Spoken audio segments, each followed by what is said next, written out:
धनमासीद भगवते सांब सदाशिवाय नमः। दधि स्नानम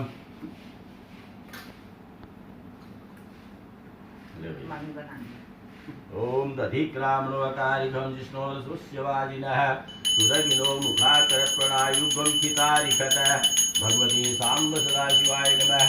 पार्थेश्वराय नमः सपरिवाराय नमः। दधि स्नानं समर्पयामि पुनर्जल स्नानम्।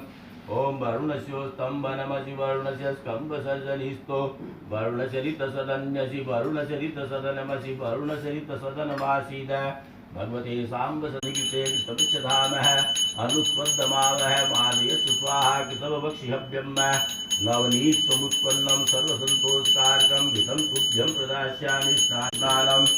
ओम मधुवातारिकाय ते मधुक्षरन्ति सिन्धवः माधुर्यः समितोषधीः मधुरक्तमुतो गदो मधुमत्पाठ्योऽम्रजः मधुद्योरस्तुनः